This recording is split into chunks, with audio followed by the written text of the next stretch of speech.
So talking about Venus in Rohini, ruled by Lord Brahma, the creator. It's about sex, sexuality, but also beauty in higher dimensions. This nakshatra is squarely in Taurus, so check it out.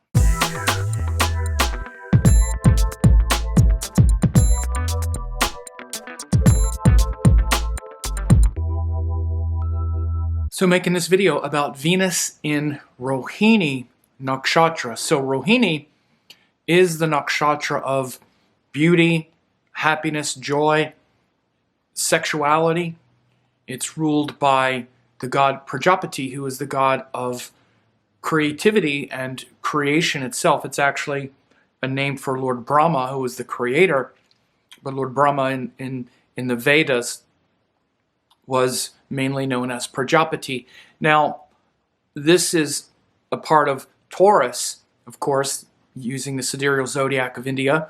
The nakshatras and rashis are clearly pinned together. So Rohini Nakshatra is from 10 degrees of Taurus to 23 degrees and 20 minutes of Taurus. So it's the only nakshatra that's squarely in Taurus. For example, Kritika starts in Aries, and then Mrigashira, the last nakshatra, starts in Taurus and goes into Gemini. So this is an interesting quality of the earth signs, is there's one nakshatra that's fully in the entire sign itself, and that nakshatra really gives the most powerful indicator of the essence of that rashi. By the way, the same is true with the air signs. In the earth signs, it's the nakshatras that are connected to the moon in the Vimshotri Dasha scheme, which would be Rohini, Hasta, and Shravana. And in the air signs, it's the ones that are connected to Rahu, which would be Ardra, Swati, and Shatabishak. Anyway, so the real essence of Taurus can really be understood by Rohini Nakshatra more than any other, as it's purely and squarely in Taurus. And so again, it's that quality of creativity, but not just creativity in some abstract way, but the beauty and wanting to create something beautiful. No one says, let me create something horrible and ugly right now. Now, sometimes we create something horrible and ugly, but it's because that horrible, ugly thing to us is beautiful, or we're hoping it's going to be beautiful, or we're trying to create something beautiful, but it's actually horrible and ugly because we have to get clear within our own heart about what's inside. So when our state of mind and our heart has a lot of torment and confusion, then the thing that we create winds up being reflective of that confusion. But while we're creating it, we're thinking we're creating something beautiful. So I'm saying this because that's really the essence of Taurus, more than anything else, is that quality of Venus. Venus is the ruler of Taurus, which is to want to just enjoy life and have it be beautiful and happy, to want to be happy. It's a very simple standard. We want to be happy. And happiness is most easily experienced by things that are enjoyable, beautiful, pleasant, not stressful, not confrontational. And of course, a lot of that revolves around other people. In Taurus, it's mainly about the people that we're connected to through our values, our family. Again, with Libra, it's actually much more dynamic, which is the other sign ruled by Venus. It's more dynamic, and it's about creating new relationships and elevating relationships and initiating. It's more subtle in Libra. In Taurus, it's sort of very primal. And it also, by the way, in Taurus also revolves a lot around non-human creatures. Taurus is literally a cow. Think of tending cows and taking care of animals. It's a big part of Taurus. And it's a big part of what we do in our family. Let's say the family that we were raised in. A lot of it is very animalistic. Even our affections for them and our connections to them are very primal, very animalistic. very much inherited. It's like an inherent connection where those family connections are very deep. Again, it's very different than Libra, where we're creating more subtle and nuanced kind of connections. Taurus and the connections in Taurus are much more primal, much more foundational, and they have to do with those people that are very close to us, that are reflective of our values. Now, again, Rohini is that creativity that is also, again, very primal. This is why I'm talking about that quality of Taurus, because it's not this kind of subtle, nuanced relationship like in romantic relationships. We're looking to be extended, and this person, even though it's challenging, it really teaches me a lot, and I'm learning to unite the masculine and feminine within me, and all these are all kinds of things that happen in Libra. In Taurus, again, it's not. It's very much like, here are the cows in my herd. These are the dogs in my pack of wolves. It's kind of like based on the values I already have. And so Taurus is that kind of, I want to be surrounded by the animals that I am familiar with. Familiarity is big in Taurus. Even if I don't really like them that much anymore, which is our family, I kind of am stuck with them. Can't get rid of them if I wanted to. But think about your family, especially like once you start having kids and you have these deep connections. That's the Taurus bond. And there's a lot to that bond because, again, it's more about our values and working through our values with these other people. And again, Rohini is that sense of beauty and creativity with those people. Because even if there's difficulty and there's stress and struggle, in many ways, this sort of tribe that's reflective of your values are really the people that you are very creative with. Literally, you create children, you create jobs, like work. It could be that kind of thing. You create a home, you create a garden, you create a structure around you in that Taurus area of life. And Rohini is like that motivation, that sort of motivation of beauty that's underneath it all with Taurus. Rohini was the most favorite wife of Chandra, the god of the moon. The moon moves into a new nakshatra each day. The nakshatras, the lunar mansions, show the movement of the moon each day into a different section of the sky. 27 to 28 days it takes to circumambulate the earth, moving into a new mansion each night. And it's said to be his wife or his bride or his lover.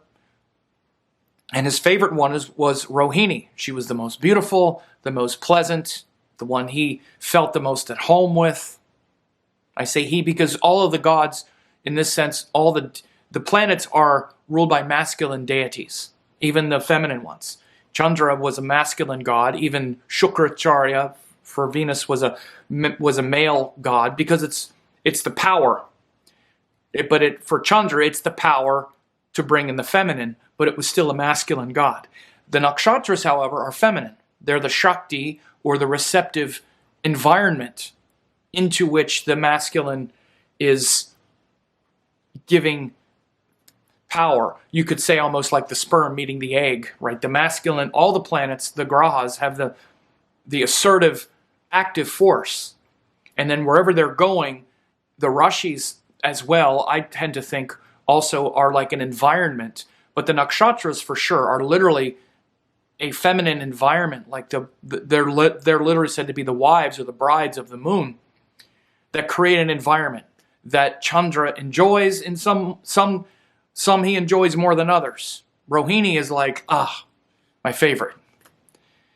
And it's because the beauty, the comfort, the enjoyment, that includes things like sexuality, sensuality, pleasure, happiness. And what we see in Taurus is very much a quality of being able to please another person, especially people in our family and that we want to be with, and the effort, that great effort that's put forth to make the people that we want to be with comfortable and happy, take care of them, cook the food they like, do the things they like. Again, this of course also comes out in something like sexuality, noticing what a person likes, or noticing, they like when I dress this way, or I act this way, or I say these things, or I give them gifts, or whatever it is that gets that romantic thing moving, is the nature of Rohini. And of course, Venus is the ruler of Taurus. All of that nature of Taurus emanates from Venus, the ruler, right? And so when Venus is there in Rohini, you have this, this very high capacity to please another person, to want to please the other person, to be attractive, beautiful, sensual, sexual on the surface. But underneath it all, again, what creates that energetic desire and that superpower, that awareness to be able to do that, to be able to please the other person? It's not just physicality. And by the way, it might not be physical at all. Person might not be that physically attractive. Often when Venus is in Taurus, though, there is sensuality and beauty. That's just the boon from Venus. Each one of the planets give a boon. Again, and when Venus gives a boon, we can recognize the boon of the planet by the appearance or by that energy. So usually when Venus is in Taurus or in its own sign, there is beauty and attractiveness there, because that's the way the boon of Venus looks. The boon of Mars looks different. Mars, when you get the boon of Mars, it's strength, courage. The boon of Jupiter is something else. The boon of Mercury looks a certain way. Venus, it looks that way. And so in Rohini, that skill and that power gives the result. So when someone is good at that, again, it's not just something good that they use to their advantage. It's something that they spread. It's something that overflows from us. So in many ways, many of the planets have a certain deficit. Like if Venus is in a sign, let's say it's in, let's say it's in Leo, where it's not really a boon. In fact, it's a bit of a deficit, because Leo is so individual, and those qualities of Venus then that want to enjoy and share, and all of those things that Venus brings into our life that we want to experience, without regret or without confusion. When it's in a sign like Leo that's too self-interested, we experience unhappiness with it. What we're trying to do is experience the beauty of each of the planets. With Venus, it's to experience the joy and pleasure of giving to another, of noticing what's going to make them happy, and then giving it, and then enjoying the act of giving it. And in giving it, we enjoy it as much as they enjoy it. In fact, we might enjoy it more. With Venus, it's the joy of giving, the joy of pleasing the other person.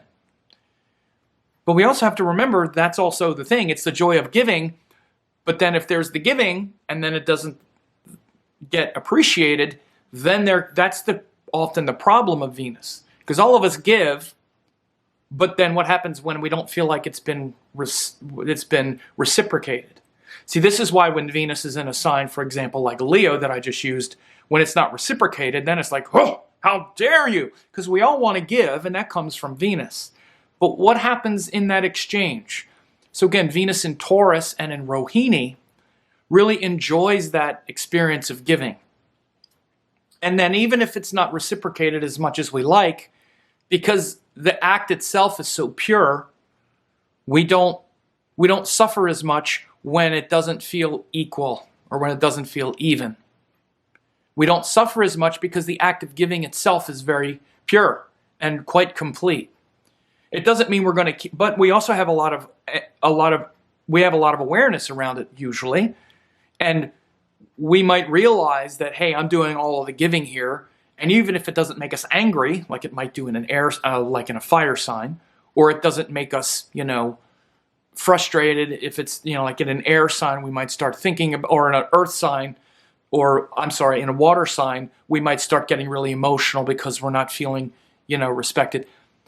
Whether we get it back or not, we don't feel the suffering of it as much. But we'll also notice it. will notice it and will realize I'm not appreciated as much. I'm the one doing a lot of the giving. And even though I don't mind doing the giving,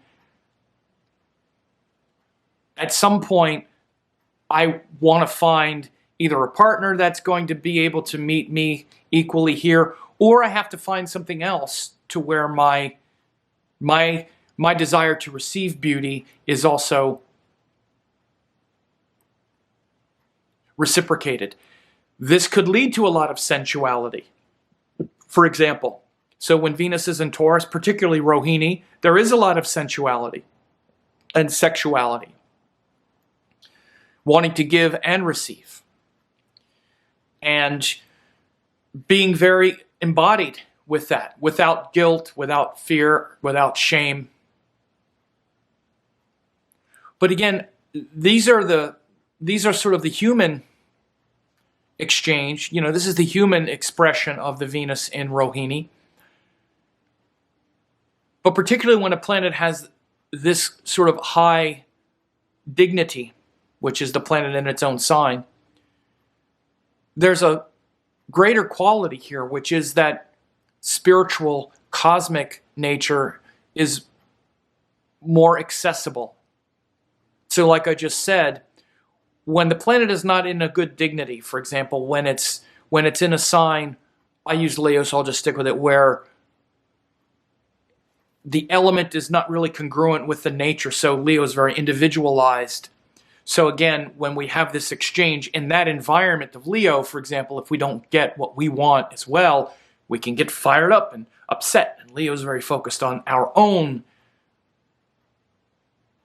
stance and our own nature and our own desires. And that can be a struggle. But when the planet is in its own sign, that frustration isn't there as much. It's there, but it's integrated more. So when that energy relaxes, we're able to connect to its highest expression, which is to find beauty and value and therefore be authentically creative in ways that have nothing to do with other people, in ways that have nothing to do with what we're getting back. At some point, we have to realize who is getting it back. Who is the one that needs to be appreciated? Who is that person? Why do I need all of that? Why can't I just give? My nature is giving. I want to just give. How come when I give, it has to come back to me in some other way? Why do I need to keep getting things? And who is the one that's getting? And what is the part of me that thinks as long as I'm getting something back, then it's okay. And if I'm not getting it back and it's not even, then somehow something's wrong. Like what is all of that? That's a kind of evolutionary, conflict and tension of Venus. When Venus is the most developed in its highest sense, like for example, you can look at the exalted sign of Pisces, then there's this happiness for no reason. We don't need a reason to be happy. We don't need some reciprocity. We don't need someone to go, oh yeah, I appreciate you too, and you're so nice, and more, okay, I feel good. Okay, you did something for me too. Okay, now I feel respected too. Okay. Whew. We don't need all of that, like, ugh. We're just like, our nature is beauty. Our nature is love. Our nature is giving. Our nature is really transcendent. So when a planet is in its own sign, like Venus in Taurus, Venus in Libra, or exalted like Venus in Pisces, there's a very high vibration that can see through all of those sort of machinations much more easily. Again, when we're in a lower vibration, when it's in other signs where the dignities are like friend or enemy, or when they're in the lower vibrations, it's even harder. This is where dignity comes in. When they're in the debilitated or the enemy or the great enemy or whatever, then it's harder. Then it's more, it's even harder to feel good about it. Then we're always a little miserly. We're always a little, everything we give, we're hyper vigilant if we're going to get it back. Or I did this and I didn't get it back. And again, that whole quality of Venus to just want to enjoy, to just want to feel ourselves as beauty, not feeling like we're always having to measure, gets frustrated. So then it's hard for us to even give, because giving is just a reminder of how we never get it back, how we're never appreciated. So then we stop appreciating, we stop giving, and the whole thing gets cut off. When there's a higher dignity, it's like the energy is in abundance. It's flowing so much that we just flow. It just flows, and we're not thinking about who's getting what. It's just my nature is to flow. And this is the way all planets work, by the way. When there's, when Mercury is in that high state, we're just flowing with information and ideas. We just give it. Jupiter, we just give teachings. We don't care if we get it back. Get it back, who cares? It's just flowing, so much of it. So that Venus in Rohini is not just about the beauty of Taurus, the beauty of Rohini and how that beauty pulls us into that Taurus energy. And you really need, or you should really understand the connections of the nakshatras to the rashis. I've taught a lot of courses on this, but you really need to see how Rohini is that section of Taurus. And what the nakshatras do is they really dial in a deeper motivation behind each rashi, behind each sign. And again, Kritika is the first part, where Aries becomes Taurus. So how the fire becomes organized in the earth, right? Like a sort of fire pit, like a sort of homa, like a fire ceremony where the fire is in the earth, right? And then Rohini is that main energy of Taurus, where it's that beauty, that vibe, that connection that comes in through sexuality, sensuality, joy, loving, beauty, what that does to us, and how that whatever it is we think is beautiful, that really establishes our values and our value system and the people around us, and that whole principle of values, beauty, creativity, structure. Think of how much of your life revolves around wanting to feel good, be happy, have that happiness and beauty and joy be at the center of your life as a stable organizing structure. All of that is revolved around that principle of Rohini, whether you have planets there or not. Again, these aren't just, well, I don't have any planets there, so none of this applies to me. No. All of these are universal principles. When you get a planet there, it just shows much more of your energy to be sort of, that button is just getting pushed more. And then that last section of Taurus is where that beauty and that quality becomes a little bit more restless now. Instead of just having it be me and my little herd, now Mrigashira, sort of like the cow, becomes a deer and wants to start exploring and taking those values and connecting them to ideas and other people. So then it becomes a deer, and you see where Taurus then becomes Gemini. It's more about ideas, and the next, and the whole zodiac evolves this way through the nakshatras. But the connection to the rashis are so important. And, again, without belaboring the point, every text, it's one sky. And this section of Rohini in Taurus is very profound. And Venus there is literally like the ruler, that source of beauty, that's the ruler of Taurus, and that stable structure of Taurus in the archetype and the embodiment of that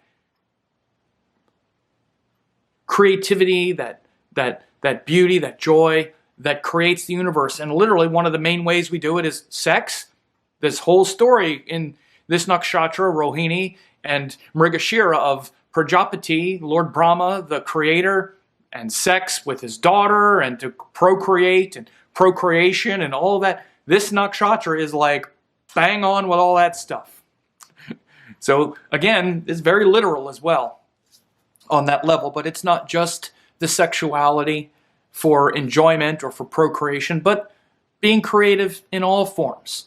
And there's a quality of sexuality and the same life force that creates through sexuality also creates music and art and other kinds of things. All artists know that when you're in a creative mindset and you're creating, like music or you're writing or something, your sexual drive goes down, because the same energy that's used for sexuality goes into a higher dimension. So you become less sexual when you're creative in other ways. It's the same energy. You're creating beauty on another dimension. So these is a very rich placement. Venus in Rohini. It's not just about the beauty and joy that naturally is going to hook us like an animal into another, like, boy, he's hot, she's hot, that gets me going, biologically and chemically. But what's really happening beyond just that? What does that really get us involved with? Because that's just on the surface. After that, that can lead to all kinds of things. Again, family and other people around us and a whole kind of life, respect, and then again, higher consciousness is always behind everything. So I hope this was helpful to hear. And so if you like this, share it with others, and thanks a lot.